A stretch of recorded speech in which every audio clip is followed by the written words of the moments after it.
O cúmplice perguntou a Belle se ele e a futura imperatriz realmente tinham feito uma aposta e se ela se divorciasse, o mago receberia sua alma. O dono da torre conjurou uma bola mágica ao redor do aluno e ordenou que ele saísse, pois havia se tornado tão falador. O rapaz ruivo voou para baixo do galho envolto em magia de seu professor. Uma vez no chão, ele olhou para cima com desprazer, amaldiçoando o homem sentado ali. Belle decidiu que continuaria a ver o que ela poderia inventar desta vez.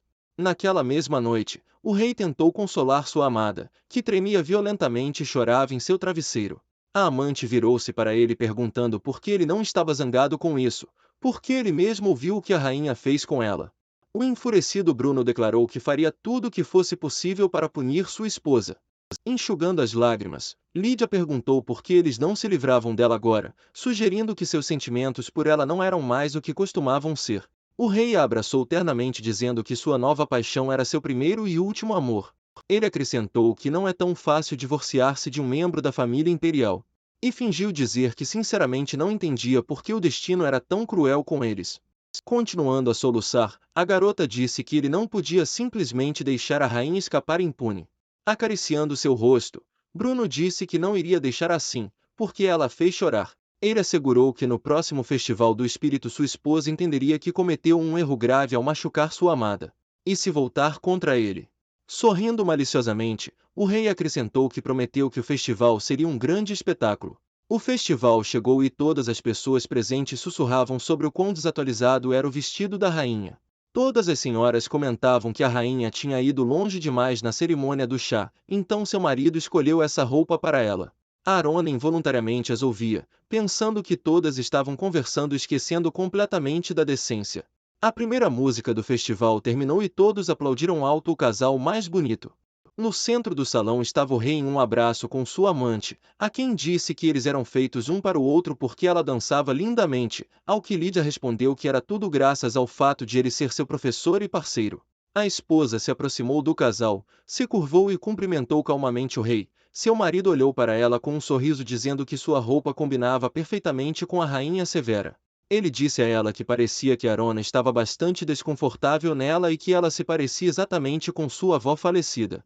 A rainha pegou o pingente em volta do pescoço em sua mão, pensando consigo mesma que queria que o dono da torre observasse essa situação. Antes do banquete, a garota experimentava um vestido dado por seu marido quando um gatinho se aproximou dela. Ela se virou, examinou o animal mais de perto e perguntou se era o mago imperial que tinha vindo até ela. Um jovem imediatamente apareceu diante dela e lembrou que tinha pedido a ela para não tirar o colar. A rainha estava prestes a colocar a joia ouvindo que, se ela quisesse que ele a protegesse até o fim deles, deveria usá-la.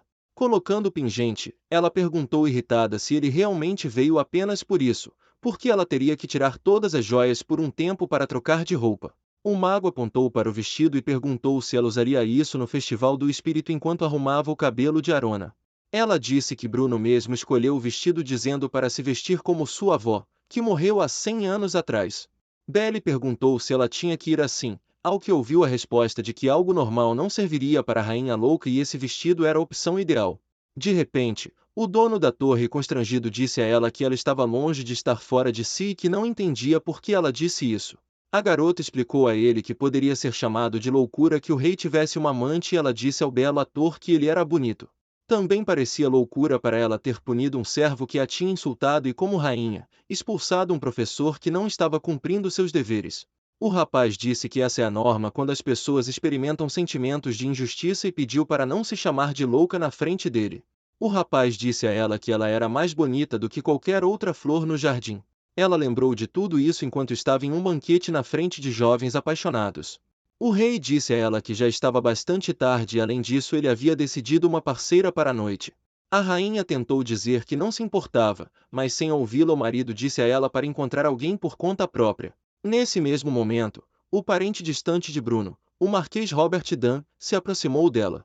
As mulheres atrás dela imediatamente começaram a discutir o fato de que esse homem era famoso por sua libertinagem e estava disposto a fazer qualquer coisa para conseguir o que queria. O rapaz se curvou para ela dizendo que era uma honra para ele se tornar seu parceiro, ao que ela afirmou que não era bem-vinda em sua companhia. As pessoas decidiram que a rainha não sabia dançar e forçaram Sua Majestade a encontrar uma parceira mais sensível e gentil.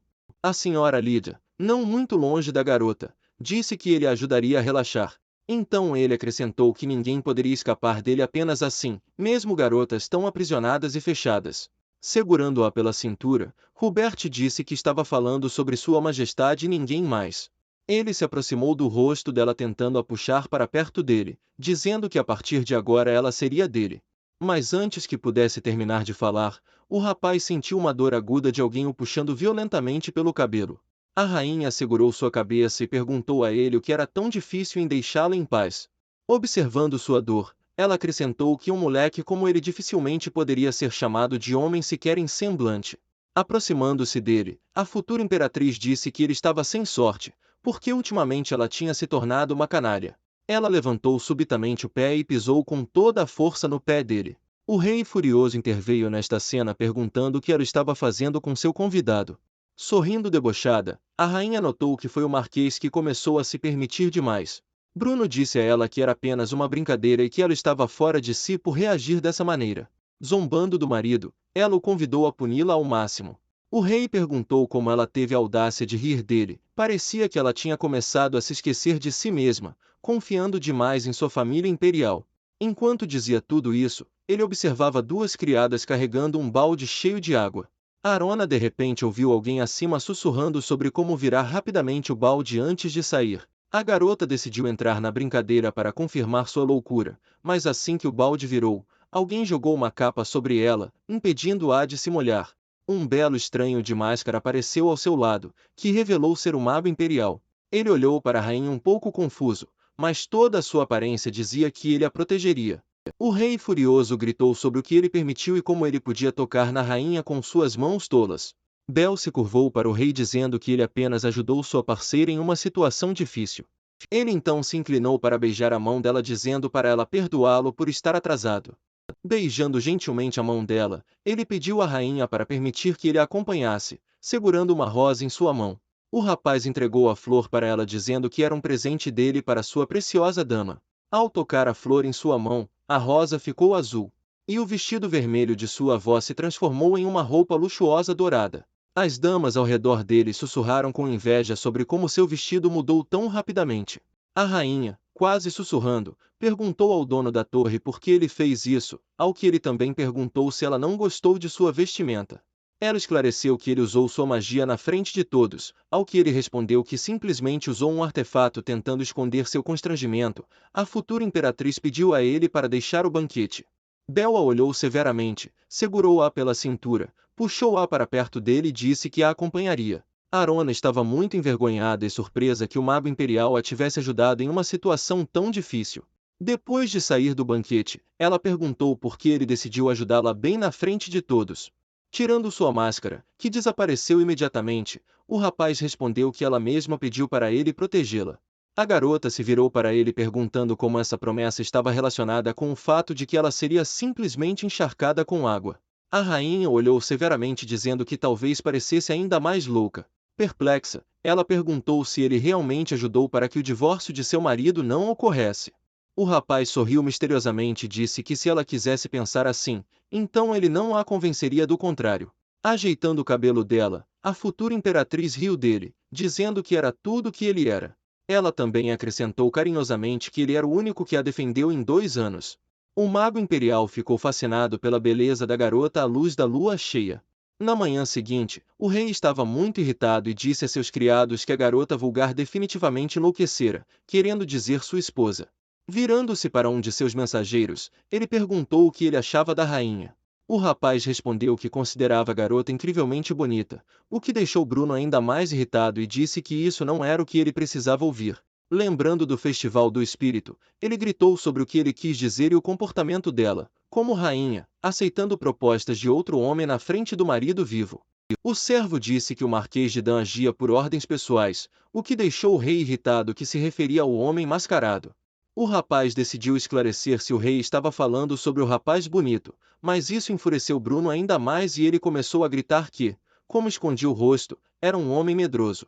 Sua Majestade perguntou se o rapaz sabia de onde o estranho tinha vindo, e ouviu a resposta de que muitos assumiram ser o Conde Lurk, das terras de Lurk. Essa resposta não agradou o rei, que afirmou ter estudado com ele desde a infância no Palácio Real. O servo disse que o rapaz da máscara comprou as terras de Lurk ontem, junto com todos os títulos. Bruno abriu a boca em choque e perguntou como a quarta maior parte das terras de Daran tinha sido vendida.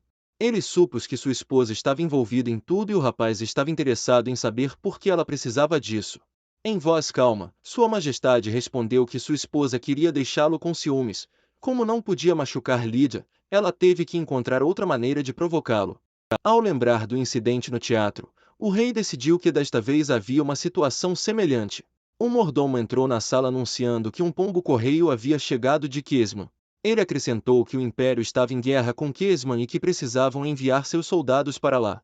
A carta afirmava que o Duque de Aileir iria formar um destacamento especial, selecionando apenas soldados de Daran. O destacamento especial do Duque é um exército formado pessoalmente por ele, mas na verdade, como comandante-chefe, ele simplesmente se livrou de todos que não gostava, colocando os soldados do destacamento especial na linha de frente. Bruno perguntou se esse era realmente uma ordem pessoal do imperador, ao que o mordomo disse que não podia ter certeza.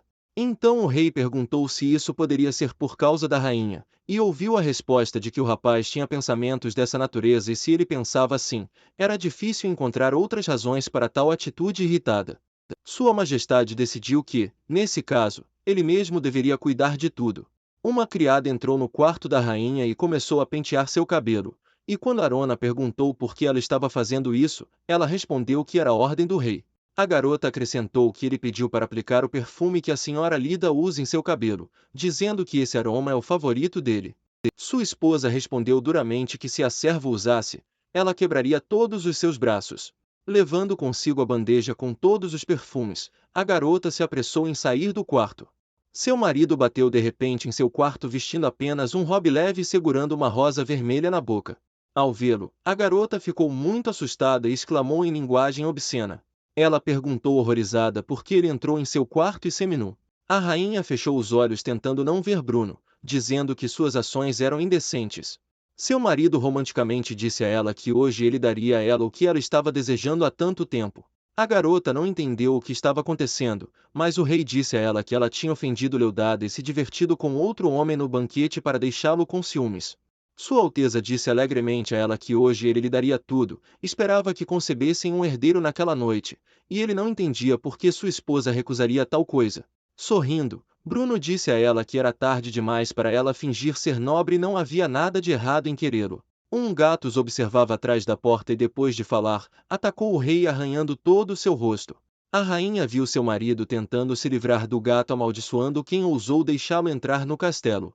Assustado, Sua Alteza caiu no chão cobrindo o rosto com as mãos e o gato calmamente se aproximou dele.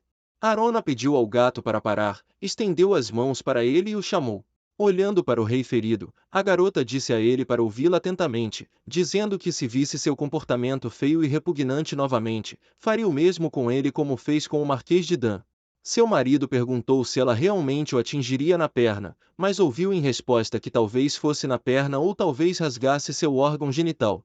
O rapaz a abraçou ternamente, dizendo que pediu a ela para deixá-lo no chão primeiro. O guardião da torre acrescentou que ele acabará de lhe pedir isso, e a garota se perguntou se os miados dele realmente significavam isso. Ao se afastar dele, ela perguntou o que ele havia feito com Sua Majestade na forma de um gato. O mágico fingiu não entender do que ela estava falando, ao que ela respondeu que havia pedido para não matar seu marido.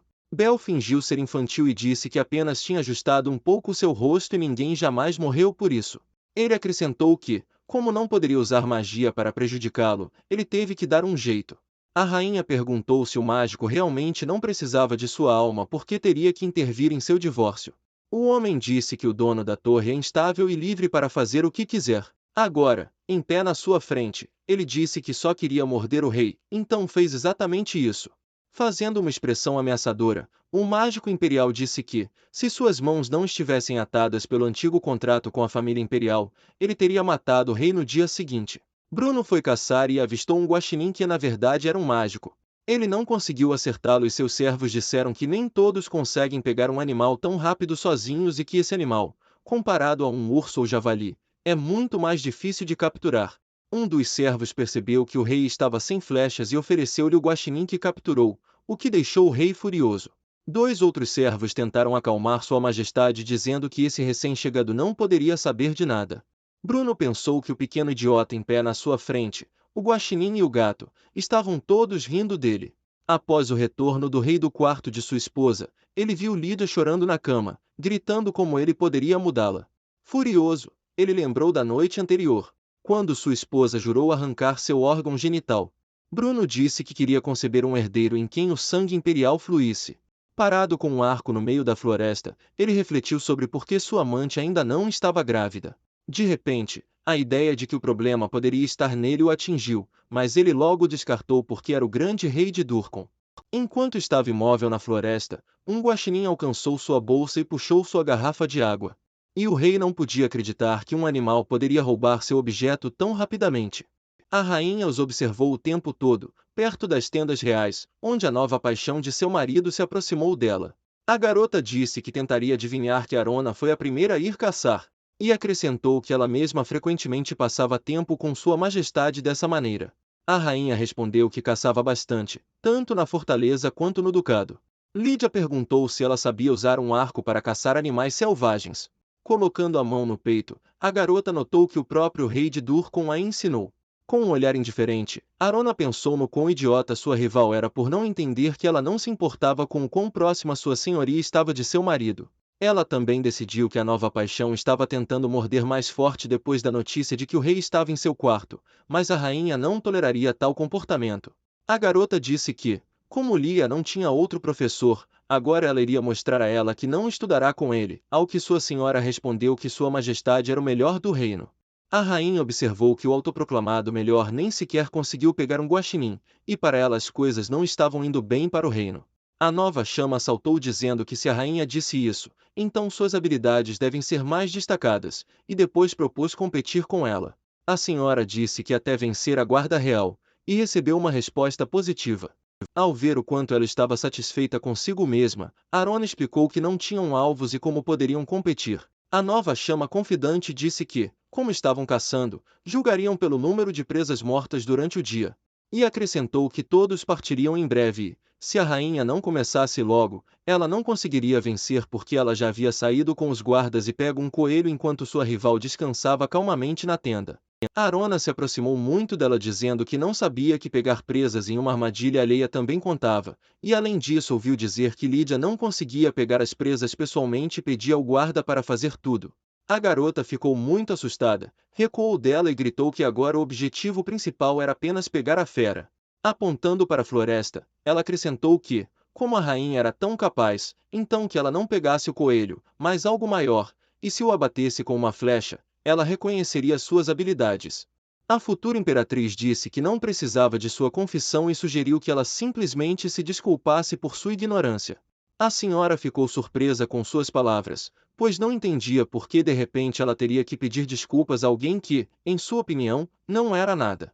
Em seguida, ela decidiu que a rainha estava apenas blefando, pois alguém que não mostrava o rosto há 2 anos não poderia ser melhor do que ela, mas sugeriu em voz alta que se ganhasse, a garota teria que se desculpar com ela pelo que havia feito a sua mãe. Arona sorriu ao perceber que matar um animal grande com uma flecha era uma proposta um pouco estúpida. Ela acrescentou que se não precisasse cortar a garganta, apenas atirar uma flecha, não seria mais fácil matar um animal grande do que um pequeno. Lídia avançou gritando e exigindo que a rainha fosse para a floresta pegar alguém. O guarda tentou convencer as meninas de que em breve escureceria, para o qual recebeu uma resposta da nova paixão do rei de que a rainha era muito corajosa, então ela iria sozinha para a floresta. Ela também acrescentou que se quisesse desistir, poderia fazer isso agora, dizendo que não seria a primeira vez que perdia para ela. A futura imperatriz começou a pegar uma flecha e calmamente disse que não havia necessidade de ir para o matagal. Puxando a corda do arco para trás, a rainha disse que um jogo bastante grande estava de pé bem diante de seus olhos e seria rude reter os outros. A dona gritou alto, perguntando o que a rainha faria agora. Arona sorriu contente e alegremente respondeu que estava caçando para grandes jogos. Sua rival gritou que o rei não a deixaria escapar se de alguma forma a prejudicasse. A rainha respondeu como se não soubesse disso, o que fez sua nova paixão se confundir. Ela então acrescentou que realmente esperava que esse idiota não deixasse seu plano tão fácil. Ao ver uma garota com um arco se aproximando, Lídia caiu no chão e ouviu as palavras de que a rainha não era uma guerreira nem uma cavaleira e não podia caçar sozinha na floresta. Sorrindo amplamente, a futura imperatriz disse que, como não poderia pegar a fera no matagal, valeria a pena atirar na mais próxima. As donas decidiram que a esposa de seu amante estava tendo o mesmo acesso de loucura de antes durante as cerimônias de chá. Vários guardas pediram à dona que se acalmasse e parasse de fazer piadas assim. A rainha olhou para eles friamente e ordenou a todos que ficassem em silêncio. Puxando a corda do arco novamente, disse a ela que ninguém a incomodaria enquanto ela mirasse. Lídia desabou em lágrimas percebendo que agora sua vida poderia acabar devido à loucura de sua rival. Fechando os olhos, ouviu a corda do arco sendo liberada, mas a flecha voou passando por ela e acertou um javali. 2 servos carregavam um javali morto amarrado a uma vara, em cuja cabeça uma flecha havia voado. Guardando o arco, a futura imperatriz perguntou se tal alvo seria adequado, pois era maior do que um coelho. Ela gritou perguntando o que ela tinha feito, porque era perigoso. Ignorando suas palavras, Arona declarou que havia vencido a competição inesperada delas. Depois, aproximou-se da garota sentada no chão, agarrou-a dolorosamente pelo queixo. E exigiu que ela cumprisse sua promessa e se desculpasse rapidamente por sua grosseria. A nova paixão tremia, chorava e timidamente se desculpava. Após suas palavras, Arona tirou a mão do queixo dela e sorriu com um sorriso maroto. Voltando ao castelo, o rei correu imediatamente para os aposentos de sua amante para descobrir o que havia acontecido com ela. No quarto, uma garota estava deitada na cama e o Dr. Hughes estava sentado ao lado dela examinando a mulher infeliz. Sem cerimônia, Bruno correu para sua amada perguntando o que Sua Majestade a Rainha tinha feito novamente. Lídia relatou que a mulher anormal havia ameaçado atirar nela com um arco. Ela também acrescentou que quando viu que a garota desmaiou, ela apenas riu. O rei estava preocupado com o motivo pelo qual sua esposa, que até então tinha sido quieta como a água, começou a se comportar assim. Hughes decidiu chamar a atenção tossindo um pouco e Sua Majestade perguntou o que tinha acontecido. O médico perguntou à paciente quando foi sua última menstruação, para a qual ouviu que a garota estava com meio mês de atraso. A dona também acrescentou que ultimamente estava se sentindo um pouco enjoada e tonta. O médico parabenizou Sua Majestade e disse que a senhora, Lídia, estava grávida. Os 2 amantes se alegraram juntos com esse evento e não conseguiam acreditar no que foi dito. O médico alertou que a garota precisava de absoluta paz, e a nova paixão exclamou o quão feliz estava por levar o herdeiro ao reino de Dara. Bruno de repente se lembrou de que, esta tarde, duvidava de si mesmo. Por excesso de sentimentos, sua amada irrompeu em lágrimas, dizendo que estava simplesmente muito feliz. Mas então chorou ainda mais ao lembrar como quase perdeu seu bebê por causa da brincadeira da rainha. Não entendendo como ela teve a audácia de insultá-lo, chamando de vil pervertido, Bruno decidiu que, como ela chegou ao seu filho, agora não conseguia perdoá-la. Aos gritos, ele e os guardas saíram em busca de Sua Majestade. Ao encontrá-la, o rei apontou o dedo para ela e disse que sabia de todas as suas atrocidades e sua paciência se esgotou, então ordenou que a garota fosse trancada em um quarto e nunca mais fosse libertada. 2 guardas prenderam a rainha, e Bruno acrescentou que enquanto sua ordem estivesse em vigor, ninguém se atreveria a visitá-la. Com uma voz enlouquecida, ele acrescentou que ninguém deveria dar comida ou água a ela, decidindo que quando ela estivesse à beira da inanição, ela teria que implorar por misericórdia. A futura imperatriz foi jogada no chão de seu quarto e a porta foi fechada com um forte barulho. Após garantir que sua esposa estava trancada em seus aposentos, ele ordenou que se a rainha dissesse alguma coisa, deveria reportar imediatamente a ele. O rei pensou que veria o corpo emaciado até os ossos e ouviria ela suplicar por sua libertação. Ouvindo o barulho do lado de fora da porta, a garota ficou convencida de que todos finalmente tinham saído. Arona rapidamente decidiu que não apenas ficaria sentada e toleraria suas artimanhas. Pegando o amuleto em sua mão, ela conseguiu rapidamente chamar o mago imperial para seu quarto. Naquela noite, a rainha jantou pão delicioso com manteiga e uma maravilhosa refeição. Observando como Bel conjurava um banquete inteiro para ela, ela se perguntou por que ele estava fazendo isso. Perfurando a carne com um garfo e aproximando o objeto de sua boca, ele educadamente disse que não poderia permitir que ela morresse de fome. Tendo ligado para ele na noite anterior, a garota disse que não daria a alma dela se ele não colocasse à mesa. O rapaz a convidou para experimentar a sobremesa, dizendo que ouviu dizer que todas as garotas amam doces. Ela perguntou por que ele estava interessado no que as garotas gostavam. O mago imperial sorriu contente e disse que ele estava interessado nisso recentemente, satisfeita com a comida deliciosa. Arona disse que se alguém visse, pensariam que ela estava cuidando de uma criança, pois nem mesmo Lídia tinha sido tratada tão bem. O dono da torre disse que a amada do rei teve uma gravidez falsa. A rainha confirmou, dizendo que o talentoso doutora Rus poderia até fazer isso.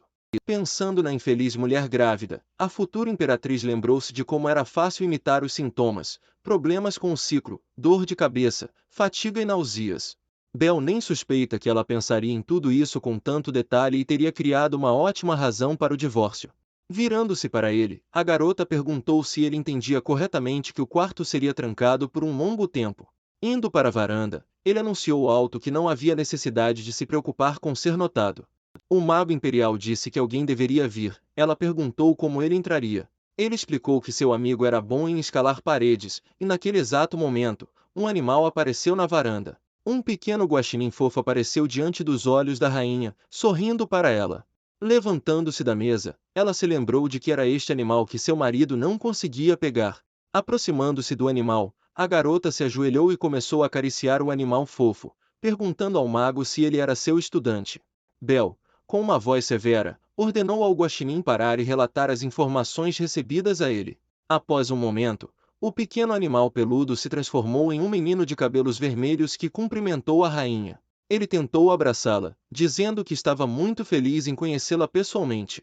Seu professor o bateu na cabeça, gritando que se ele tinha algo a dizer, deveria dizer imediatamente. Chorando um pouco de dor, o aluno relatou que tinha algumas notícias de Kesma. A rainha perguntou se ele queria dizer a cidade localizada no extremo norte do continente, onde a família Aylar iniciou uma guerra.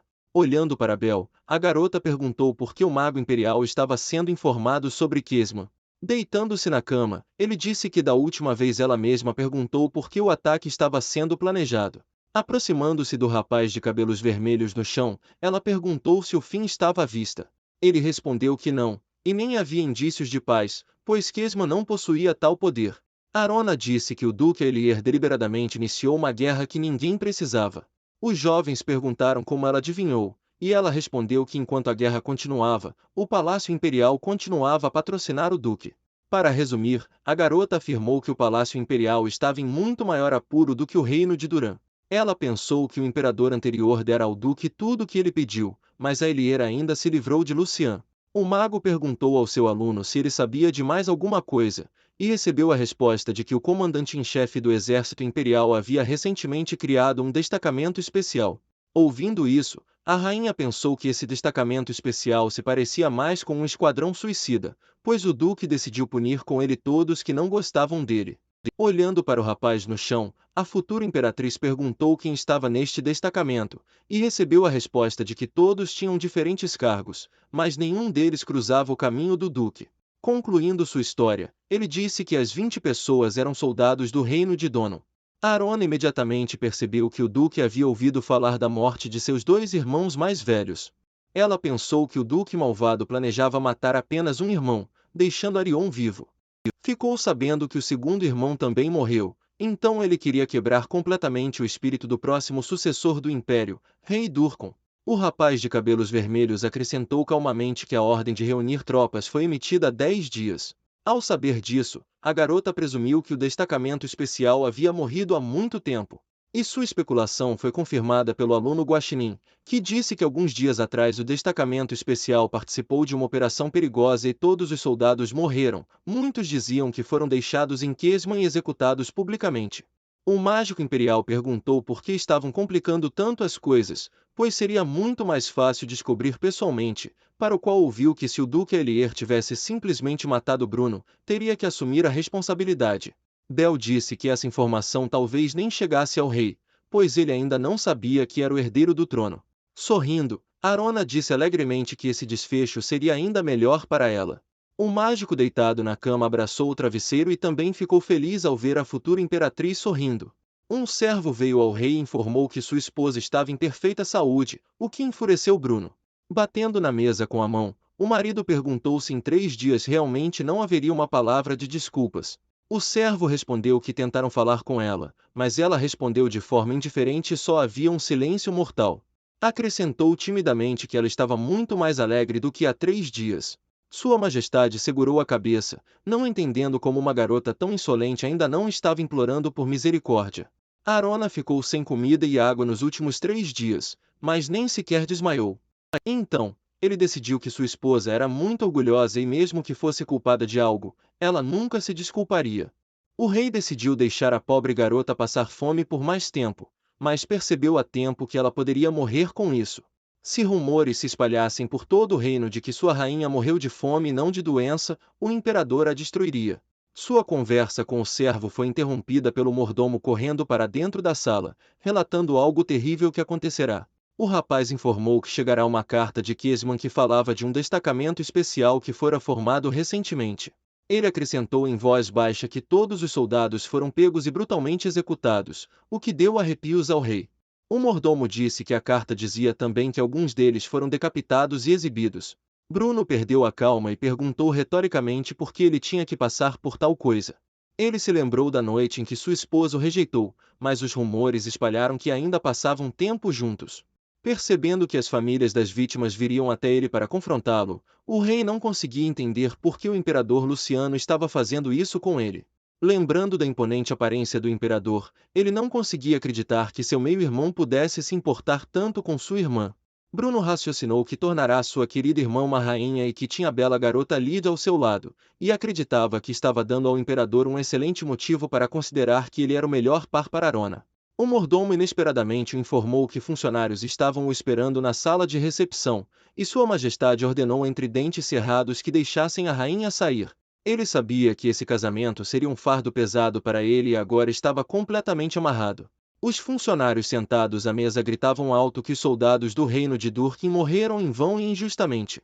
Alguns deles perguntavam por que o governante poderia fazer isso com eles, já que seu reino sempre fora leal ao império. Bruno tentou responder calmamente que também não entendia esse ato do imperador e que, infelizmente, devido ao fato de ser o marido de sua irmã, não podia influenciar de alguma forma o governante. Exaltado, o rei começou a morder as unhas, dizendo que lamentava terrivelmente que o tempo não pudesse ser revertido e que o casamento já havia acontecido. O conde expressou sua opinião sugerindo que seu governante divorciasse de sua esposa atual. Ele acrescentou que não havia benefício para o reino nesse casamento e não via sentido em continuar vivendo com a rainha. Bruno refletiu sobre a ideia, mas objetou que o imperador poderia se envolver nesse assunto, para o qual ouviu a resposta de que ele era uma pessoa razoável e não faria isso. O conde sugeriu que, se Sua Majestade pudesse chegar a um acordo com o imperador e houvesse motivos suficientes para um divórcio, ele poderia concordar com isso. Muitos funcionários ficaram em silêncio e ouviram, concordando com as palavras ditas. O pai de sua amante também disse que, assim, não precisariam estragar o humor do imperador punindo a rainha por suas más ações, mas o rei lembrou que o dote que a rainha trouxera consigo era muito dinheiro para seu reino, pois havia um carrinho cheio de ouro. O ancião propôs convocar um conselho acadêmico para que pudessem ajudar a resolver esse problema encontrando uma brecha para não devolver o dote. Ele então acrescentou que agora era hora de se concentrar no filho de Sua Majestade e em sua filha Lida. Um dos funcionários sugeriu primeiro enviar tributo do reino para mostrar sua devoção, do qual o imperador não cortaria imediatamente, e depois negociar calmamente um divórcio. Bruno respondeu que pensaria cuidadosamente sobre suas propostas, esperando em seu coração que houvesse uma brecha para não arruinar seu reino. A amante de Sua Majestade estava passeando no parque com suas amigas e mãe, que admiravam seu novo vestido. Sua mãe, com uma expressão satisfeita, disse que lamentava por um vestido tão bonito e pediu que ela se vestisse mais modestamente, mas também acrescentou que nada poderia ser feito, já que todas as roupas dela e de suas filhas eram presentes do rei. Lida sorriu convencida e, fingindo estar envergonhada, pediu à mãe para não dizer isso. A garota se gabava por ter recebido apenas 10 vestidos, o que desanimou completamente suas duas amigas. Ela também exibiu seu novo colar de rubi dizendo que, em comparação, vestidos não significam nada. Suas amigas estavam alegremente com inveja dela. Antes disso, o rei havia dado à sua amada 2 diamantes negros. Alguém de repente chamou a garota pelo nome, o que a distraiu finalmente do narcisismo e autoadmiração. Ao longo do caminho, a rainha se aproximou lentamente olhando para ela com um olhar calmo e frio. Ao vê-la, a senhora se curvou lentamente, fazendo uma expressão insatisfeita e cumprimentou Sua Majestade. As criadas seguiram o exemplo e também cumprimentaram a chegada da rainha. Olhando para a mãe da amante de seu marido, Arona, disse que parecia que alguém não a cumprimentou.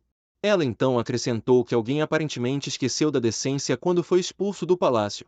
A mulher baixou a cabeça, colocando um sorriso cruel em seu rosto, o que combinava muito bem com a amante. A rainha perguntou como estava sua mão, pois achou muito preocupante, já que a mulher normalmente controlada estava muito preocupada. A condessa decidiu se vingar e disse que ouviu que ela estava furiosa como uma fera, então a trancou no quarto. Duas criadas ficaram um pouco atrás delas e ouviram a história de sua mãe de que a garota excêntrica passou 3 dias sem comida nem água. Então ela acrescentou que, quando saiu do quarto, ela não parecia humana. Depois de examinar a mulher do rei de cima a baixo, a condessa se perguntou por que um homem que não comia havia 3 dias parecia muito melhor do que antes. Arona sorriu afetuosamente e disse que o rei não poderia ser tão cruel com ela e que ela havia se saído muito bem todos esses dias. Ela acrescentou que até Lídia se desculpou por sua grosseria no passado.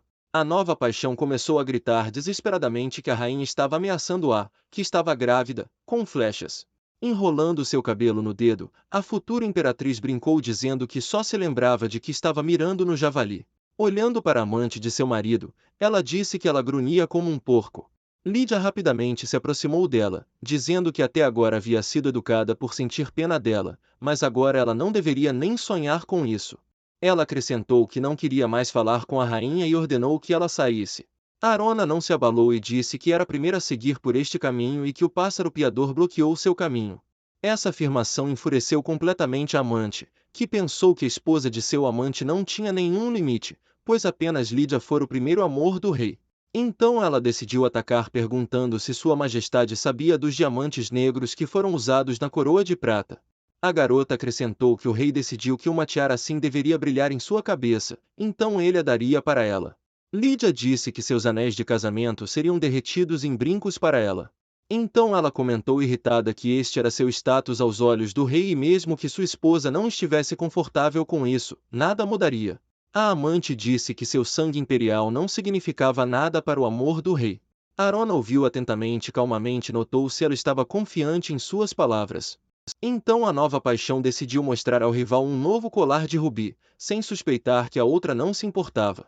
Ela acrescentou que poderia pegar o que quisesse da rainha e decidiu que uma garota que não podia conquistar o amor do rei não poderia ter nada. A futura imperatriz tocou cuidadosamente seu pingente de olho de gato e notou que Lídia estava vendo aquilo pela primeira vez. A nova paixão gritou perguntando de onde sua rival tinha roubado um pingente tão bonito. Arona respondeu que havia coisas no mundo que ela não poderia desejar e que se não quisesse continuar vendo sua grosseria, ela teria que agir de acordo e se afastar. A amante gritou que aparentemente a garota tinha escondido as joias em algum lugar no armário nesses 2 anos. Então ela estendeu a mão e disse que se a rainha lhe desse o pingente, ela limparia seu caminho. Lídia disse que era melhor para ela abrir mão do que receberia de qualquer maneira e que se ela não entregasse imediatamente, a garota acidentalmente cairia no lago. Ela tentou apressar a amante dizendo que sabia muito bem de quem era o filho em seu ventre. A garota decidiu que o rei estava sempre do seu lado e sempre poderia protegê-la punindo sua esposa. Ela disse que todos falariam sobre como a rainha louca abandonou quem estava grávida do rei e todos a chamariam de verdadeira vilã.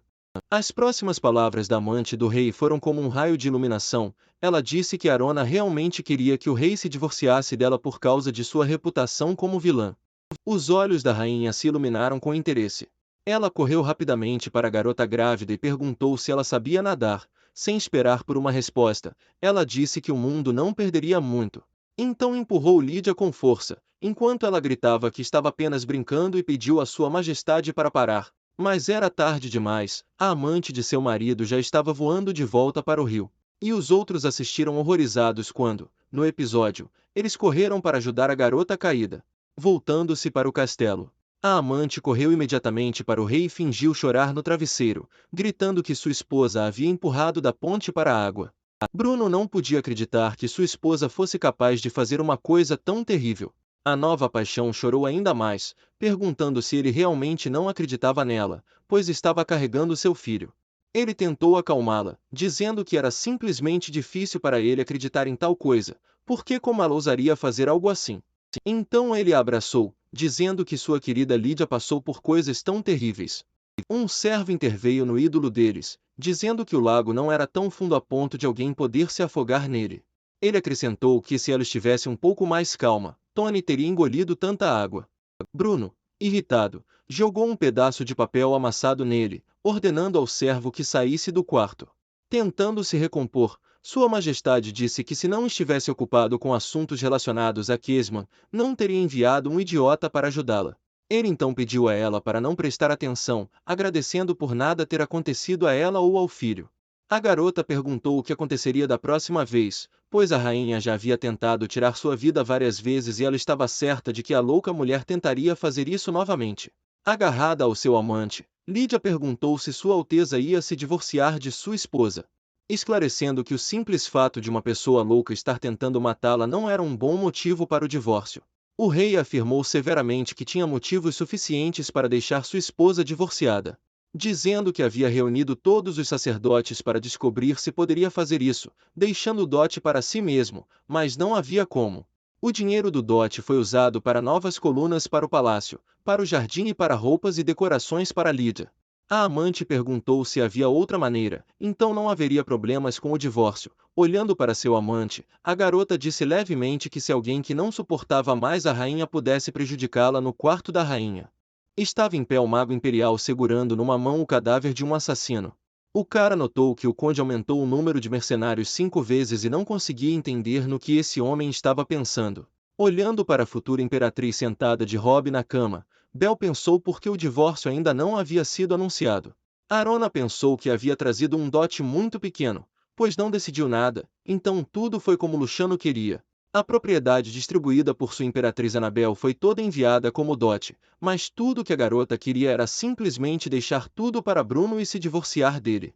Parecia que para ela seu marido simplesmente tinha medo de irritar o imperador, se não pudesse devolver a carruagem dourada em caso de divórcio dele, então ele se segurava nesse casamento.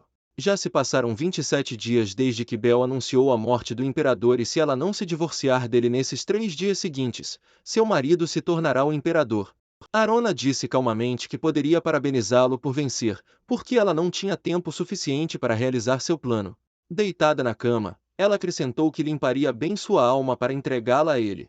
A futura imperatriz fechou os olhos e pensou que se tivesse mais tempo, não saberia o que fazer, pois o rei poderia ficar sabendo de todas as novidades pelos outros, então ela o consideraria por uma consolação por entregar sua alma, porque não teria que viver até a velhice. Abrindo os olhos, ela olhou para o mago e perguntou por que ele não estava feliz, porque afinal ele ganhou a aposta. O cara ficou de costas para ela e disse em voz baixa que não estava feliz de jeito nenhum. Quando ela perguntou por quê, ele respondeu que seus desejos mudam com bastante frequência. Iluminada pela luz da lua, ela perguntou o que ele queria agora, neste exato momento. O mago imperial respondeu que queria vê-lo exercer seu direito e ascender ao trono, acrescentando que o mestre da Torre dos Magos ser o mensageiro de alguém mais burro que o imperador anterior era vergonhoso demais. Bel disse que a alma da família com certeza era nobre, mas o jogo não valia a vela. Ruborizando, ele disse que até quando fechava negócios com magos, ele só se interessava em quem venceria. Sentada na cama, Arona perguntou se ele queria ajudá-la, para o que recebeu uma resposta afirmativa. Tocando seu queixo com as mãos, o mago levantou seu rosto, olhando em seus olhos, e lembrou a ela que não podia usar magia para tirar a vida dele ou mentir para o rei até que um novo imperador fosse determinado. Sorrindo alegremente, a garota disse que isso seria suficiente para ela. O cara olhou para ela com alegria, feliz por poder realizar seus planos. Então foi para os aposentos do rei enquanto ele dormia e entrou pela janela em seu quarto, assustando-o muito. O rei, que ainda não estava totalmente acordado, gritou alto perguntando se ele era um mercenário. A luz da lua iluminou o convidado não convidado, que disse a Bruno que era um mensageiro do império. O marido de Arona ficou seriamente assustado, perguntando o que o homem havia deixado em seu quarto. Com um sorriso fraco, o rei perguntou se o imperador realmente o havia enviado para resolver a situação com sua meia-irmã. Ele acrescentou que, mesmo que Sua Majestade estivesse preocupada com um divórcio, Durham permaneceria leal à família imperial. O cara disse que a rainha não se tornaria uma mulher abandonada e ele não a mandaria de volta ao palácio imperial. O mago imperial ficou furioso. Veias apareceram em seu rosto, pensando em quebrar o contrato que o prendia e depois despedaçar esse homem insolente. A rainha o enviou para convencer seu marido de que não tiraria a devota. Após se controlar, Bel disse que veio informá-lo que o imperador não era contra seu divórcio da rainha.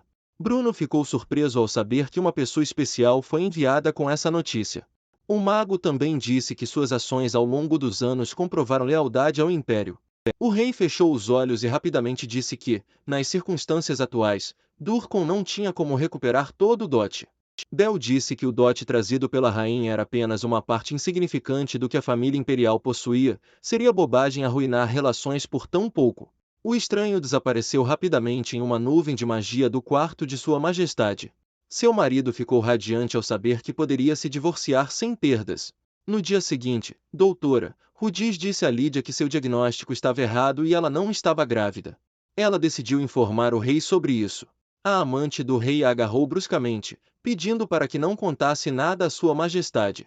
A garota pensou que o palácio havia sido tomado recentemente e que a notícia de não estar grávida faria seu amante relutar ainda mais em se divorciar. Rudis esfregou seu braço machucado e disse que daria a ela 3 dias para se preparar e depois teria que contar tudo a Sua Majestade, mesmo que tivesse que sair do palácio depois.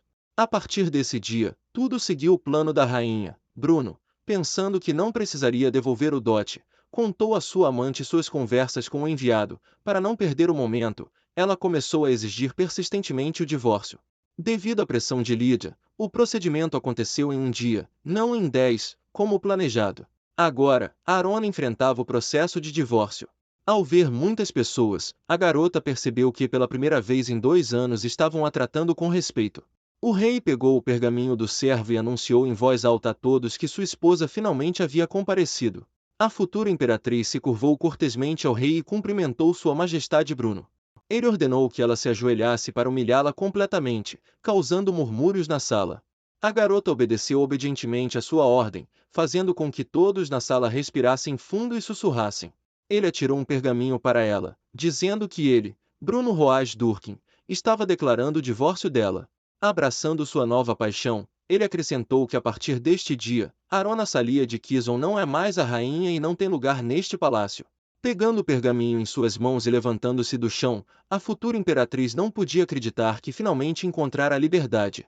Depois de se acalmar, ela se curvou para o rei, dizendo que não estava mais obrigada a observar a decência em relação a ele. Sorrindo amplamente e brilhando de felicidade, a garota disse que estava se segurando muito por 2 anos. Byron ficou muito assustado com sua reação, dizendo que ela simplesmente não entendia o que acabará de acontecer. A ex-rainha virou-se para a sala e chamou alguém para anunciar a mensagem do imperador. Um mago imperial, vestido em nuvens de magia, apareceu de repente na frente de todos na sala. O rei ficou assustado com a aparição do enviado imperial no meio da cerimônia, para o qual ele recebeu a resposta de que a imperatriz o havia chamado. Bel informou que os 2 irmãos estavam mortos e, portanto, o trono estava passando para a meia-irmã deles. Na frente de todo o reino, o dono da Torre dos Magos anunciou que Arona Salia de Kizon se tornou a nova imperatriz do continente. Bruno e sua amante caíram no chão com essa notícia e ambos tremeram, sem acreditar no que ouviram. Satisfeita consigo mesma, a nova imperatriz disse que, desde que recebeu o divórcio, levaria o dote com ela.